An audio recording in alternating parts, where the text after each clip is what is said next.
BC బిడ్డల ఆత్మగౌరవం JSP, BC రాజ్యం కోసం పుట్టిన జేఎస్పీ. ఈరోజు గుడ్ ఈవినింగ్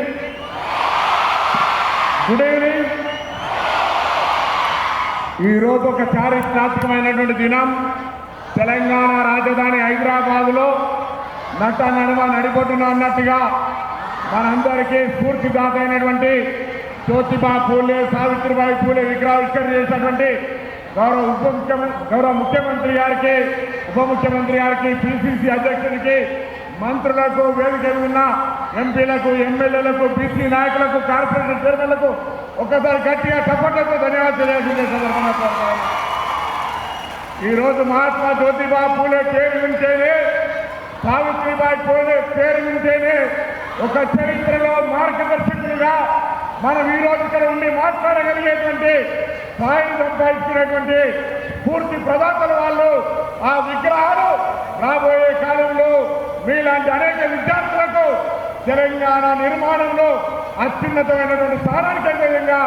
విద్యాబోధన మీద శ్రద్ధ చూపెట్టి వాళ్ళని ఆదర్శంగా తీసుకోవాలని సందర్భంగా కోరుతా ఉన్నా. 200 సంవత్సరాల క్రితం ఆనాడు ఉన్నటువంటి పరిస్థితుల్లో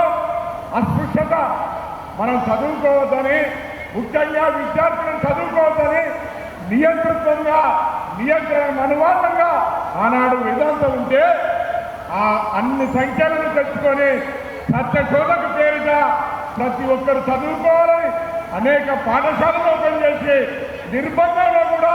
అనేక అవమానాలు ఎదుర్కొని ఇలా జ్యోతిబా పూలే గారు, సావిత్రిబాయి పూలే గారు ఈరోజు ఇంత పెద్ద ఎత్తున దేశవ్యాప్తంగా మరొక సత్యశోధకు పరిశీలనగా వారందరూ ఆదర్శంగా ఉన్నారు. గౌరవ ముఖ్యమంత్రి గారు వేదిక పెద్దలు వేయాల 200 సంవత్సరాల తర్వాత కూడా అస్పృశ్యతకు వ్యతిరేకంగా పోరాడిన జ్యోతిబాబాయి పూలే, సావిత్రి పూలే, పక్కనే డాక్టర్ బాబాసాహెబ్ అంబేద్కర్ మనం ఆదర్శంగా తీసుకుంటూ నిన్నగాక మొన్న ఈ భారతీయ జనతా పార్టీ నాయకత్వంలో దేశంలో మరొక్కసారి రాజ్యాంగం తలవంచుకునే విధంగా, ప్రజాస్వామ్యం సిగ్గుపడే విధంగా మా ఖార్గే గారు సమావేశంలో మాట్లాడితే దాన్ని శుద్ధి చేసినారంటే ఈనాడు ఉన్నటువంటి పాలకులకున్న మనవాళ్ళు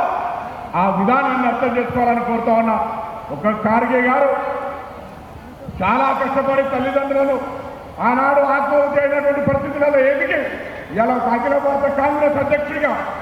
వారు ఒక సమావేశంలో పాల్గొంటే ఆ సమావేశ స్థలాన్ని శుద్ధి చేసేటువంటి మనవాళ్ళ ఆకాంక్షలు ఉన్నటువంటి భారతీయ జనతా పార్టీ గురించి ఆలోచన చేయాలి. ఇలా వేరు కలిగిన పెద్దలందరూ కూడా మనం ఈరోజు జ్యోతిబా పూలే ఆదర్శంగా తీసుకుంటున్నామంటే ఒక సామాజిక న్యాయం. నేను గౌరవ ముఖ్యమంత్రి గారు ధన్యవాదాలు తెలియజేస్తున్నా. ఒక బలహీన వర్గాల శాఖ మంత్రిగా మీరు అడగకముందే పిల్లలందరికీ కాస్మెటిక్ ఛార్జీలతో పాటుగా ఇలా డైట్ ఛార్జీలు కలిసి వాళ్లకు అనేకమైనటువంటి నాణ్యమైన కిట్లు ఇచ్చి ఇంటిగ్రేటెడ్ పాఠశాలలు పెట్టి అన్ని రకాల సౌకర్యాలు కలిగించి ఎస్సీ, ఎస్టీ, బీసీ మైనార్టీలను చదువు ద్వారా మాత్రమే ఉన్నతంగా ఎదగలుగుతారని విశ్వసించి ఇవాళ ఇన్ని కార్యక్రమాలు చేస్తూ ఉన్నారు. బీసీ కులగణన జరిగింది, కామారెడ్డి డిక్లరేషన్ ఉంది, వేదిక మీద ఉన్నటువంటి అనేక కార్పొరేషన్లు ఉన్నాయి. ఇంతమంది పెద్దలు చెప్పినట్టుగా గౌరవ ఉప ముఖ్యమంత్రి గారు ఆర్థికంగా ఆత్మగౌరవ భవనాలకు నిధులను కేటాయించినారు. త్వరలోనే ఆ జీవోలను ఇచ్చే ఆత్మగౌరవ భవనాలను నిర్మాణం చేయలేదు కాక కార్పొరేషన్ల ద్వారా స్కిల్ డెవలప్మెంట్ కావచ్చు, ఉపాధి అవకాశాల విధంగా త్వరలోనే మీ అందరితోటి సమావేశం ఏర్పాటు చేసి ఈ తెలంగాణ బలహీన వర్గాలకు సంబంధించి ఏదైనా న్యాయం కావాలంటే అడగగలిగేటువంటి కాంగ్రెస్ పార్టీ ప్రజాప్రభుత్వం వేరే పార్టీల్లో బలహీన వర్గాల గొంతు కూడా ఇచ్చేటువంటి అవకాశం లేని నియంత్రిత పార్టీలు ఉన్నప్పటికీ కాంగ్రెస్ పార్టీలో బలహీన వర్గాలకు సంబంధించి న్యాయం జరగాలంటే అడగగలిగేటువంటి బలహీన వర్గాల నాయకత్వం ఐక్యంగా అటు కేశవరావు గారు, హనుమంతరావు గారు, అటు నవీన్ యాదవ్, అనిల్ యాదవ్, అంజన్ యాదవ్, ఇటు నాగేంద్ర గారు అందరం కూడా ఈరోజు వాకిలి శ్రీహరి గారు, కొండ సురేఖ గారు, మహేష్ గౌడ్ గారు, ప్రతి ఒక్కరు కూడా ప్రకాష్ గౌడ్ గారు, శంకర్ వీర్లపల్లి గారు, మక్కల్ సింగ్ గారు, ఆది శ్రీనివాస్ అందరం కూడా ఇలా తెలంగాణ బలహీన వర్గాలకు న్యాయం జరగాలనేటువంటి సంకల్పంతో గౌరవ ముఖ్యమంత్రి గారిని, ఉప ముఖ్యమంత్రి గారిని ఎప్పుడు కలిసినా బలహీన వర్గాల సంక్షేమానికి ఎటువంటి కార్యక్రమాలు తీసుకున్నా ముందుకు పోయే విధంగా సహాయ సహకారం ఇస్తున్న వాళ్ళకి ధన్యవాదాలు చేస్తూ ఇంకా మనం ఏదైతే కామారెడ్డి డిక్లరేషన్లు పెట్టామో ఆర్థిక భారం లేనటువంటి అన్ని కూడా కొంత జీవోల ద్వారా అమలు చేసే అవకాశం ఉంది కాబట్టి చేయాలని వాళ్ళందరూ కూడా రేపు పొద్దున బీసీ మంత్రిగా ఏమైంది అనేటువంటి పరిస్థితి ఉంటాయి కాబట్టి ఆల్రెడీ ప్రభుత్వంలో చర్చ చేస్తూ ఉన్నాం, ఒకటికొకటి అన్ని అమలు చేస్తూ ఉన్నాం కాబట్టి తప్పకుండా చేస్తామనే మాట కూడా ప్రభుత్వం తరఫున విశ్వాసం చెప్తూ మరొకసారి జ్యోతిబాయి పూలే సావిత్రిబాయి పూలే యొక్క ఆలోచన విధానం ఉన్నతంగా ఎదగడానికి చదువే మూల కారణం కాబట్టి ఆ చదువుకునేటువంటి కన్నటువంటి నా సోదరిమణులు వారిని ఆదర్శంగా తీసుకొని భవిష్యత్ తెలంగాణలో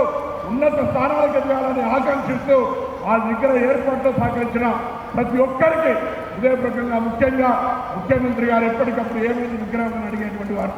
అయ్యి రాంగా దోంగా ఏమైతుందని అడిగేటువంటి వారు, అందుకు సహకరించి ప్రోత్సహించిన ప్రతి ఒక్కరికి ధన్యవాదాలు చెప్తూ సెలవు తీసుకుంటూ జ్యోతిబా పూలేని ఆదర్శంగా తీసుకొని సావిత్రిబాయి పూలేని ఆదర్శంగా తీసుకొని ముందుకు పోవాలని కోరుతూ అందరికీ నమస్కారం చెప్తూ సెలవు తీసుకుంటా ఉన్నాను.